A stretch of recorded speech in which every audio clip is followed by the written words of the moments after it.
I'm your host of the Most Welcome 23, joining me for the Senior Chapter 10, Imagine a World.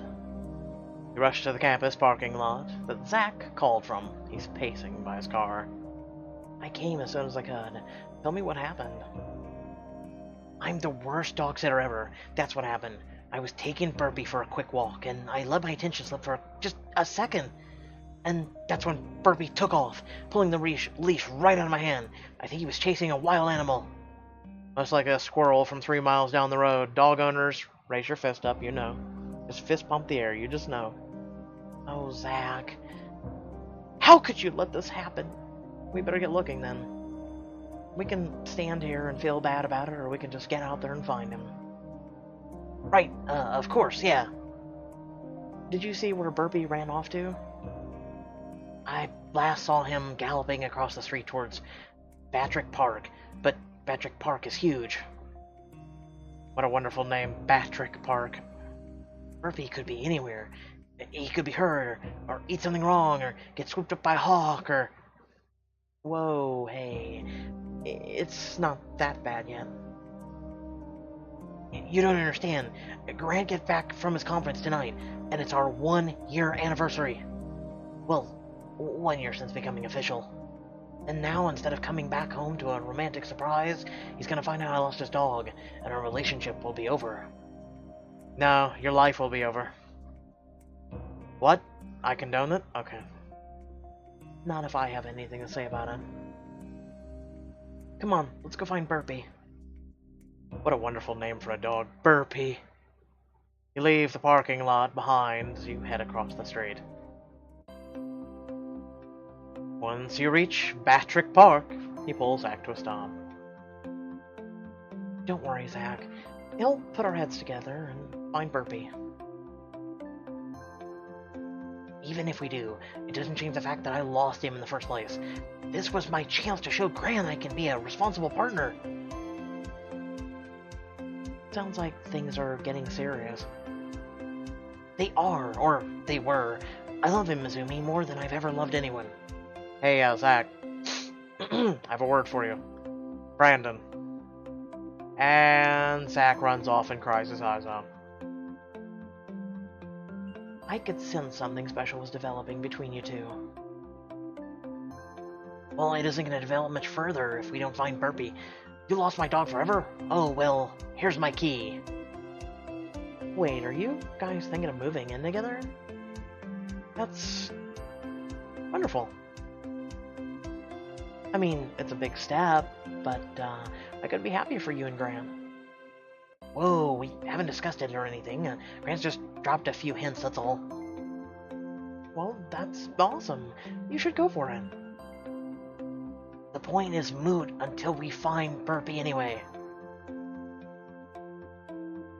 In case we run across anyone who might have seen him, what was Burpee wearing or doing before he ran off? Well, he's wearing a black collar, and I think he was carrying a new toy, a stuffed walrus named Lennon.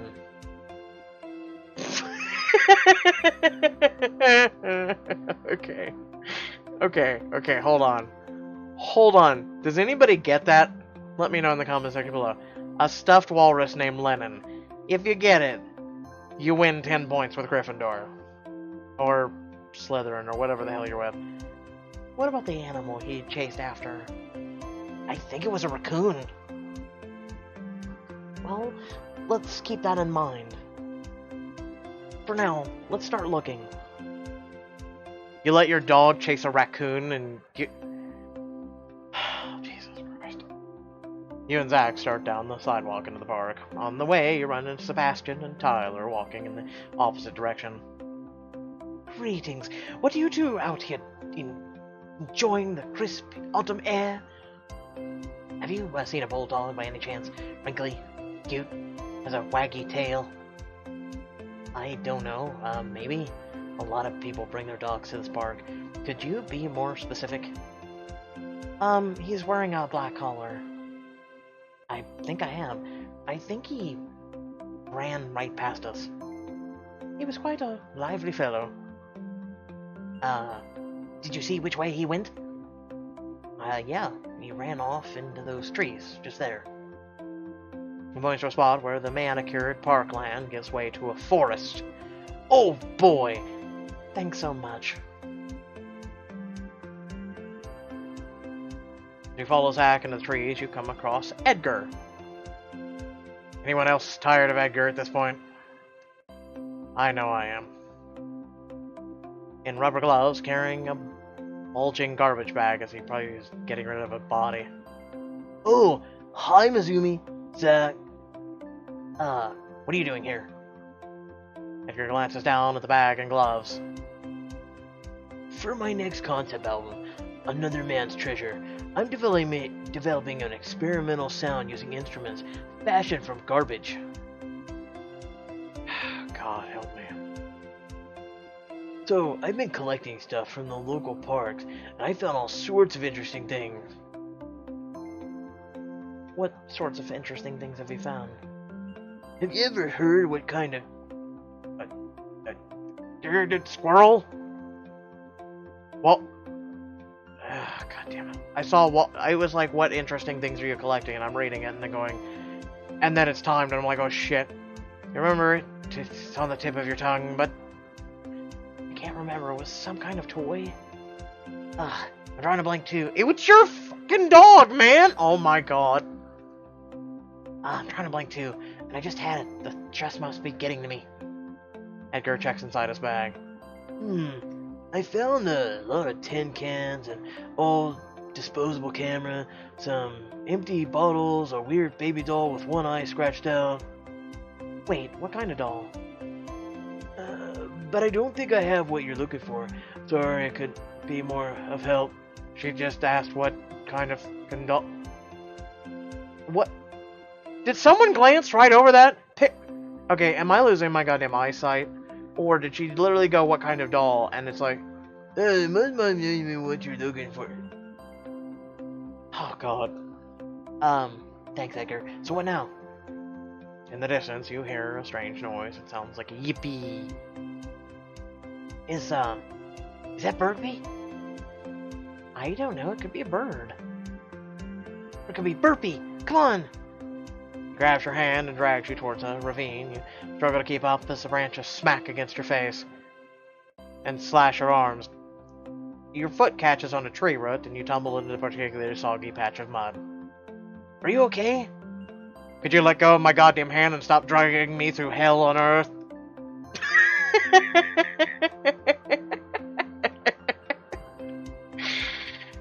God damn it, man. Let's just keep going.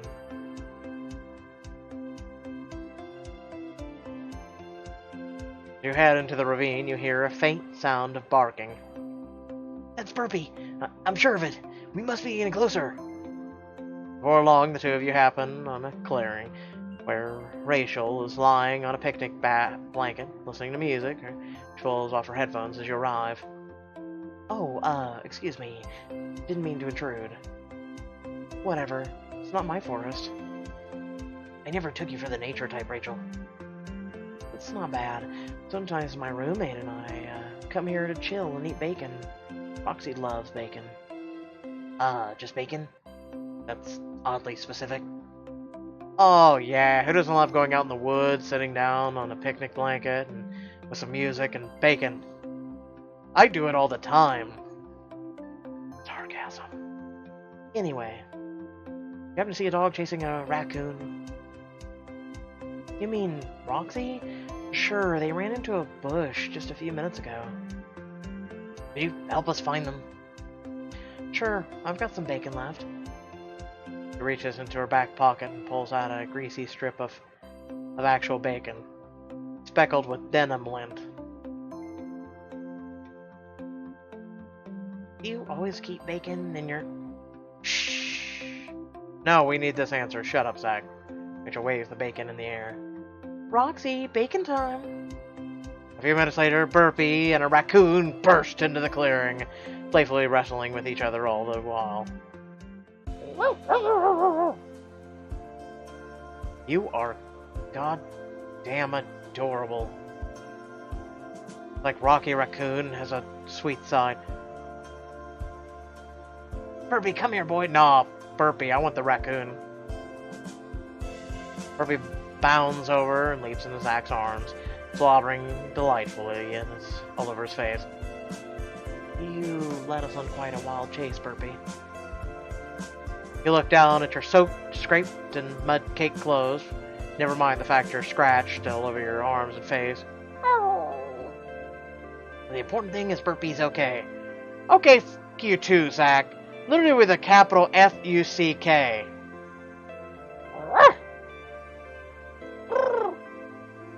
Don't worry, Roxy. There's always bacon. Roxy snatches the bacon out of Rachel's hand and devours it in a few bites. Lint and all! I think I need to process this. Your roommate is a raccoon? Yeah, she wandered into my dorm one day, and we've been tight ever since. And you're fine with this? She never complains, eats most of my garbage, and we share the same sleep cycle. She's the best roommate I've ever had. Sounds like a match made in an incredibly understanding afterlife. Pretty much. Come on, Roxy. I mean, I would like a raccoon, but still. Rachel and Roxy amble out of the clearing after getting a firmer grip of Burpee's leash. Zach stands up and notices how the front of his shirt is now streaked with slime, dead leaves, and mud. Aw, Burpee, did you have to roll around in every puddle? Oh, Zach, we should buy you a new outfit ASAP. Literally, screw you. Screw the fact I am covered in mud, I'm cut open, and slapped in the face with branches that you dragged me through. It's okay, boy. Your safety's what matters. But it means your daddy's anniversary present will have to wait for another day. Oh, no, really? Between chasing after Burpee and taking him home to scrub him down, I won't have time to put together any of the surprises I had planned. Unless... No. Unless... Don't smile at him. With an extra set of hands, we could clean Burpee up in enough time to cobble together some sort of treat for Grant, too. I know it's a huge favor, but no. Look at how cute Burpee is. No. No. How could you ever look at that face and not feel inspired? What word of no don't you understand? The no or the no? You drive a hard bargain. If you help with Burpee's bath time, you can take all the cute photos you want. Come on, your memory board is absolutely crying out for an adorable puppy pic. What part of no didn't you understand? I'm too busy. I'm too busy going home, putting Neosporin all over my face and arms. I'm sorry, but I have just so much going on right now. Hey, no worries. You drove down here all at the drop of a hat to save my bacon. You only have so many hats to drop. And Roxy ate all the bacon. Right. Thanks again. Really. Give Zach a hug and wish him luck before heading back into the apartment. When did our friends become such selfish pricks? That they only give a shit about themselves and they never give a shit about us? When did that become a thing? When? Weeks pass, autumn moves into winter. Oh look, it's Ohio. We didn't even have an autumn. My tree was green and it still is, and there's snow and frozen shit outside. Split your creative time between developing your thesis and supervising common sense rehearsals with James. As January approaches, so does Northbridge Fringe event. At long last, opening night arrives. You, James, and the cast of Common Sense meet in one last huddle. God, I love that name. 15 minutes to the curtain. When I look at you, I see a whole lot of bellies full of a whole lot of butterflies. The actors fidget, unable to disguise their uncertain postures and nervous looks. You've got this. No, you've earned this. I know it hasn't always been easy. This play dives into some pretty heavy issues. Issues that continue to affect a lot of people today. But you bring these realities to life so completely. Your work is making a difference. I'd go on, but I'm sure our other playwright has a few words of her own. No, we don't. Just remembered, imagine the audience would break a leg. Well, John already did that in high school, so imagine the audience naked. Really? You really want to imagine me naked? I could be in the audience right now. What a horrific thought. What is wrong with you? No, I'm kidding. Breathe, focus, and take care of each other. We've come a long way since we started rehearsals, and thanks to your phenomenal teamwork. Keep that up during the performance, and you all should be set. Seriously though, don't forget that breathing part. Passing out would put a real damper on things. A long, awkward silence stretches out until Shelley snorts, and soon everyone's laughing. Seriously though, everyone's worked incredibly hard to get to this point. We're ready, so get out there and kill it. The cheer, the actors get ready to take their places. You and James come out from backstage and sweep your gaze from the sleek cabaret stage to the rest of the dimly lit underground bar that the festival allotted you as your play's venue. I like it. It's kind of got like an underground jazz feel. The tables facing the stages are packed. Not an empty chair to be seen besides the tables reserved for you and your friends. As you take your seat, Caitlin leans over and kisses your cheek. Lips, girl, come on, 4 years of this. Lips. We are in a goddamn relationship. I'm so proud of you, Mizumi. It's all really happening. Turn around and see your parents sitting behind you. They seem oddly tense, but they relax and wave to you. I'm just so... Your heart is so full that for a moment, words fail you and then you drop dead of a heart attack. And that's how senior ends. Goodbye. It's starting. The crowd hushes as house lights dim. A painted backdrop descends from the rafters depicting a college campus. Stella walks onto the stage, a stack of textbooks in hand.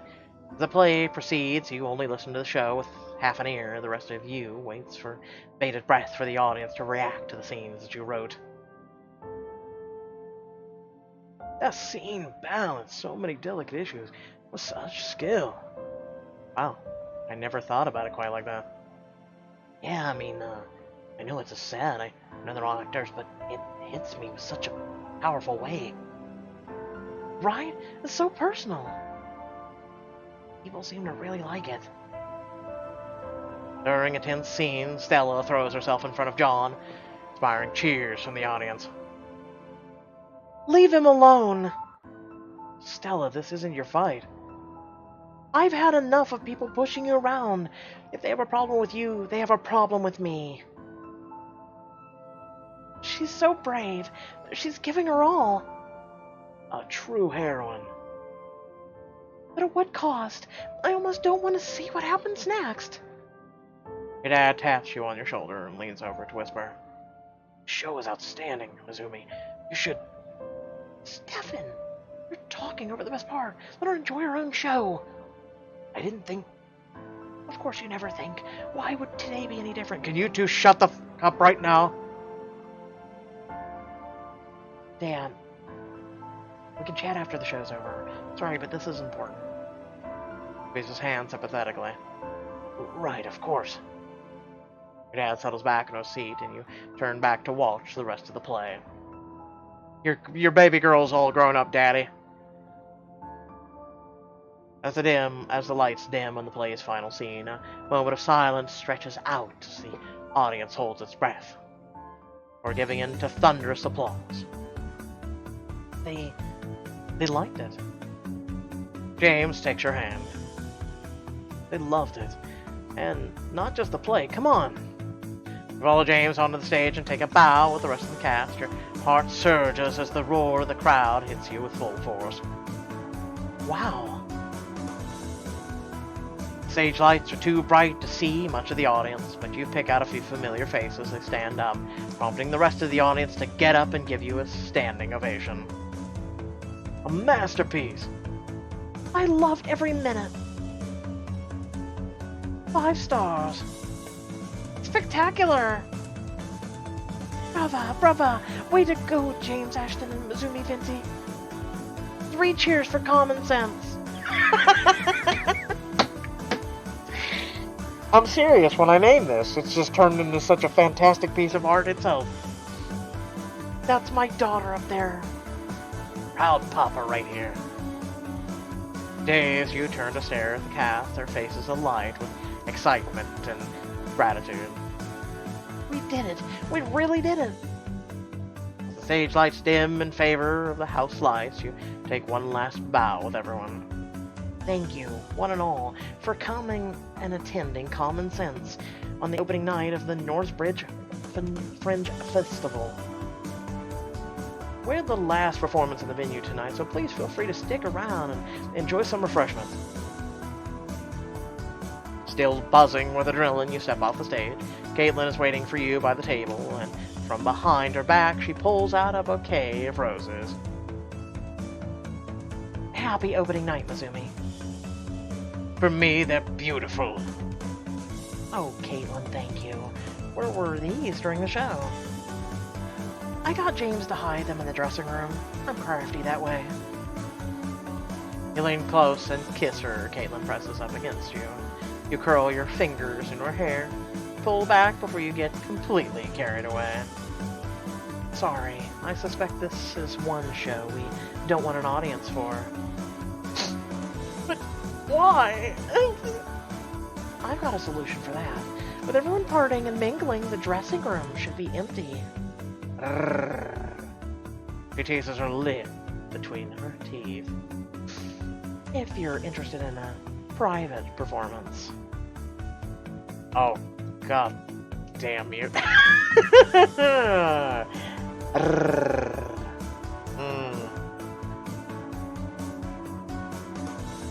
How far did we get in our Diamond Edition? I think we got up to sophomore, didn't we? Just thinking, what? Stay and enjoy the party. I'd love to, but this night isn't just for me. And, also, my parents are here, and I think if we both vanish at the same time, they'll be able to put two and two together. Yeah, because they're not... Hey, how did they make you? And case in point. Yeah, I can't argue with that. Another time, then. Caitlin grins at you. I don't know about you, but suddenly I'm starving. Do you want anything? I'm good. Go ahead. As Caitlin goes off in search of food, you spot Chris snacking on a plate of pigs in a blanket and head over to him. So, what did you think of Common Sense? Is it too late to get in line and snag tickets for the next 6 performances? I'm so glad you liked it. While the two of you are chatting, a man passes by and stops short, recognizing Chris.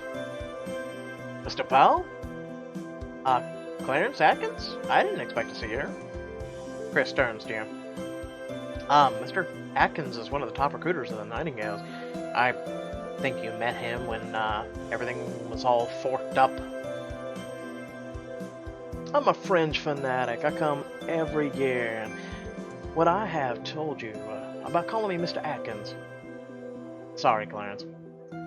It's a stroke of luck meeting you here. Saves me from making a phone call. What do you mean? I know you weren't really, ready to make a decision for the first time we offered you a place on the Nightingales. First time? You mean... One of our new players was recently sidelined with a training injury. Depending on what his doctor says, we might have another opening soon. If we did, would you be interested? Interested? Of course. That's good to hear. It'll be a while before we hear anything definite, but if he's unable to come back, well, you're on our list. Thank you, sir. Really, thank you. Mr. Atkins pats Chris fondly on the back and continues on his way through the crowd. You turn to Chris. Chris, are you sure this is what you want? Izumi, this is my dream. It just seems like you're juggling a lot of dreams right now, which is great and all, but are you worried this will interfere with your work for 100 degrees or finishing your own degree? Why can't I play football and make the world a better place? There's room in my life for both. You keep telling yourself that, you naive college goer. I'm not saying you should turn it down, but it's an important choice. It'll determine the course of your life. It bears thinking on. I've already thought about it. Too much, probably. but it won't be a decision I make lightly, believe me. I just want you to be happy, Chris. Well, the same goes for you, Mizumi. After your conversation with Chris winds down, you break off to seek out the congratulate members of the cast and crew. Eventually, you spot James staring slack-jawed at a familiar-looking older woman chatting a few feet away from him. You walk over to him and pull him aside. Friendly warning? You were about 2 seconds away from edging into creep territory. Mizumi, do you know who that is? That's Ruth Gunderson. Gunderson? Oh, the playwright who wrote Code Name Hope? Along with 55 other plays. Do you think we should talk to her? Chat ourselves up? Try to impress her? I'm not sure how I can impress her. She sounds like a legend.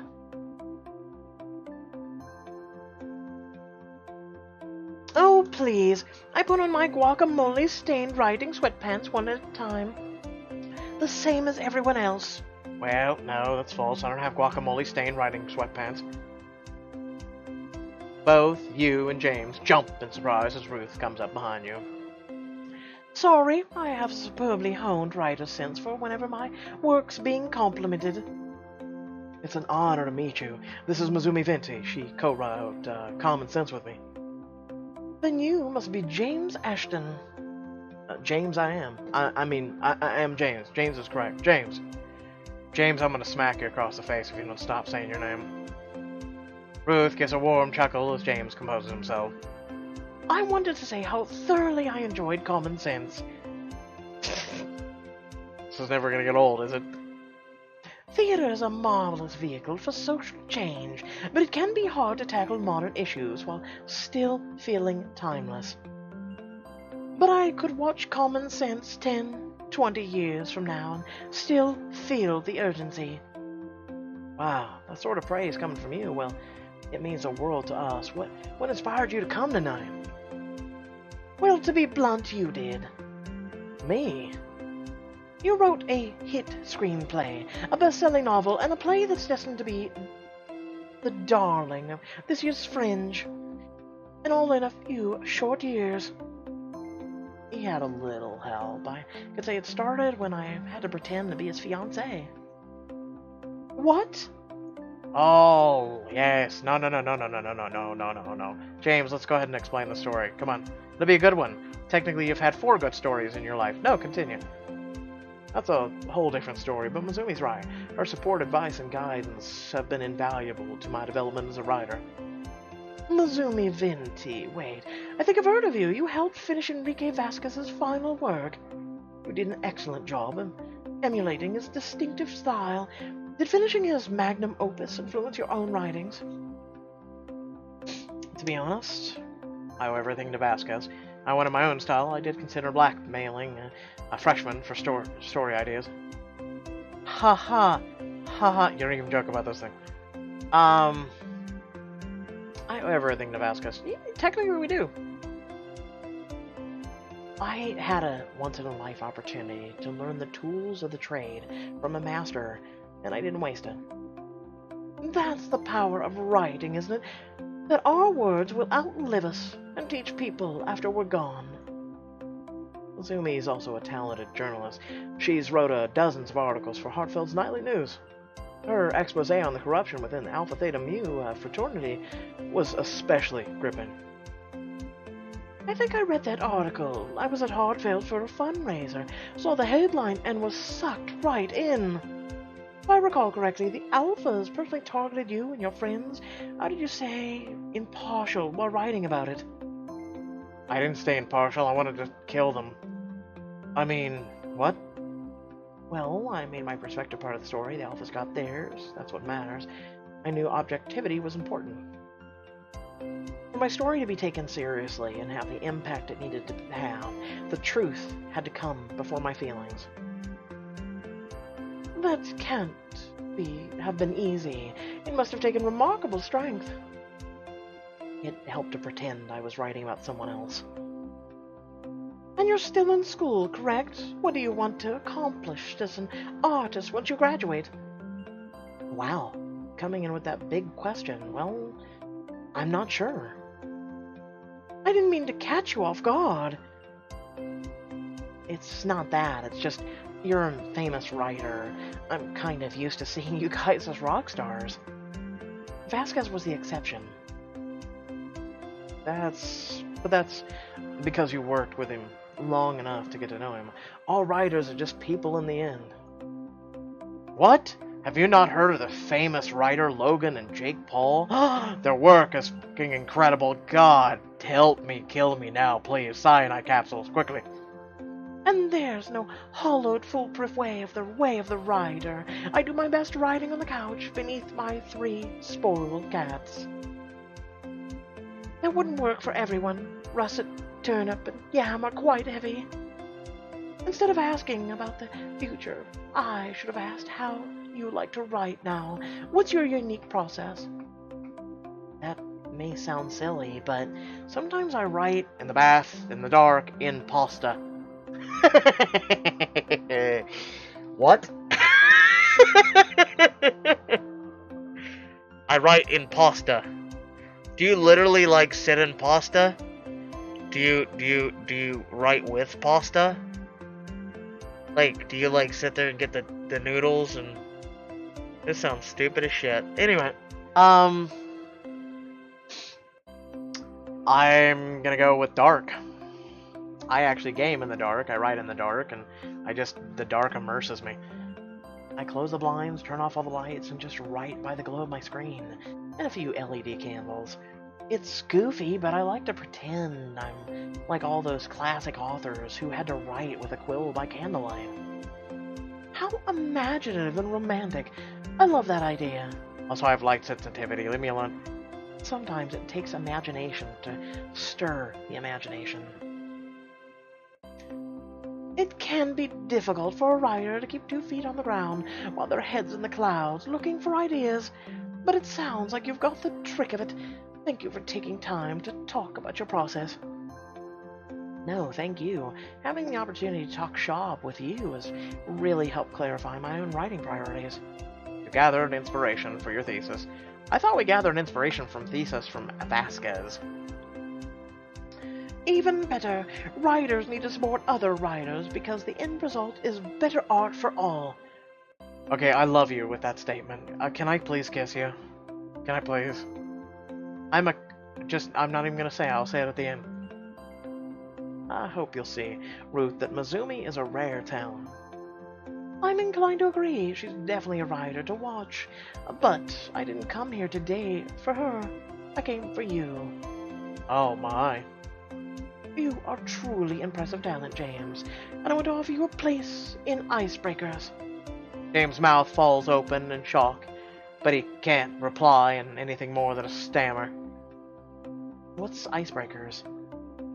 It's a playwright colony in Alaska, where artists can live and hone their craft.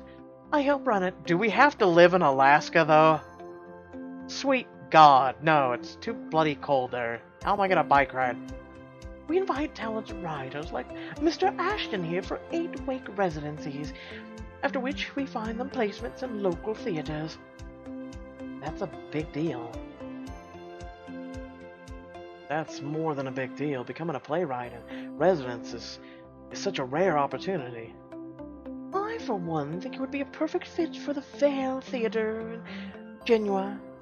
Take a few weeks to think about it, and think it over. It's a big commitment, and Alaska's a long way away. Think of hell on Earth. Just frozen, it's Alaska. James turns to you, a giant grin on his face, and Ruth moves on to talk with another colleague. I can't believe it. Ruth Gunderson asked me personally to attend Icebreakers. In Alaska? What an adventure for you. Bye. All the snow, ice, months of uninterrupted darkness, the landscape matches your writing style perfectly. Oh, I don't know whether sarcasm or just awesome. Oh, ha ha ha. I'm sure I could keep myself warm with undying flame of my artistic genius. And 8 weeks living with other writers, sharing ideas, workshopping concepts, discussing the craft, it's perfect for you. And getting a job as a playwright in residence at the end of it, That's just the frosting on the ice cream cake. But for now, let's just enjoy this moment of success. We made something really special together. You smiled back at him, but before you can reply, you spot your parents over in the corner. It looks like they're arguing.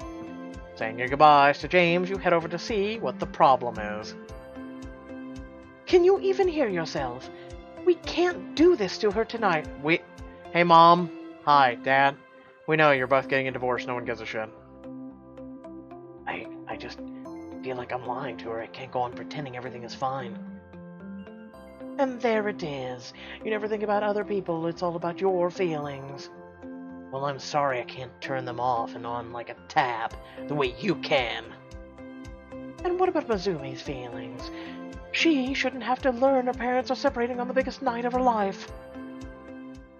You stop dead, only inches away, or freezing your feet to the floor. What? Your mother whirls around and spots you. Hi, Mom! Mizumi, you weren't supposed to hear that. You don't say. Well, I'm sorry. Probably half the room heard you and how confined it is. But hey, you and Dad are splitting up. That's great. Leave. Mom, Dad, you're separating? I'm sorry, Bean. Will this shocking and tragic revelation affect your own future plans? Find out next time on The Senior. Okay, let me be honest with you. Okay? I don't have a dad. Okay? I don't have a dad. And my mom was never really there for me as a child. All the way up until when she really needed me, and I had to forgo giving everything up in my life to help her take care of two special needs children until the whole world fell apart, and pretty much I am their fucking world now. But I digress. Let's get to the happy ending. So, I don't think, and how can I put this, okay? This is my perspective. Brace yourselves. It's an open-minded one. I don't care. Okay? I don't care. I'm sure it's upsetting to some of you. Not about that, but the fact that, imagining your parents splitting up. Maybe you've had a happy home and the illusion of happy homeness or whatnot.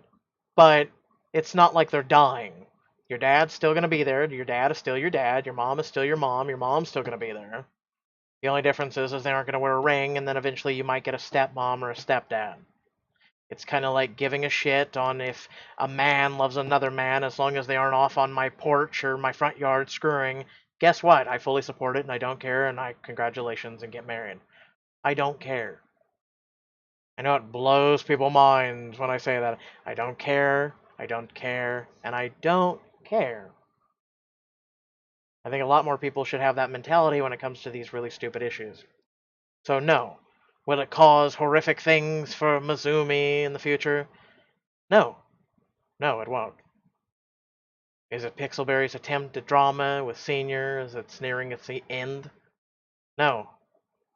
No, it won't. It's not really drama. Having your mom develop cancer or your dad or something, that would be more devastating. That would be more heart-wrenching. Vasquez dying was more heart-wrenching than this whole entire book series of from freshman to senior. That was the only thing that really caused drama and confusion. And you notice ever since, they can't really capture that again with freshmen through all the way to senior. They can't really capture it again. You pulled the heartstrings. Shit, how do we do that again? I don't know. By doing it again. Capturing some other issue. You got some play about some issue where there's going to be a girl who's a hero for someone else of a different race. Yet, we don't really know the full 9/10 of the story. We don't know all that. But hey, at least we've got some sort of play that's more, feely than the whole marriage thing between your parents. Come on, man. Pixelberry. This is your longest running book series. You're not going to end this with, pride. This is your baby. This is your longest running book. You will never have another one. I'm sorry. I'm sorry.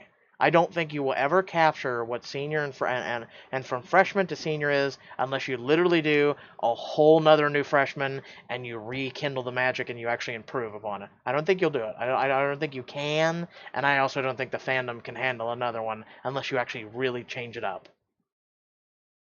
So, no, again, I honestly don't think this matters at all. Um, I don't know. I don't know what else to say. I really don't. Um, with that being said, I hope y'all did enjoy. You know my usual outro, and for you on YouTube, I will catch you later. Consider following on Twitch. I will be doing Fallout 76 later this evening, here very shortly actually, and having some more fun, because that's what we do on this channel, by the way. We have fun. I don't put tons of ads on videos. I don't give a shit about all that. I'm here to entertain you, make your days happier, and get to know you, because that's who I care about. At the end of the day, I don't give a shit about making a 20-minute video like some other YouTubers and putting 12 fucking ads on it. I digress. These things matter more to me than that. Welcome to the fandom of choices. Until then, peace out.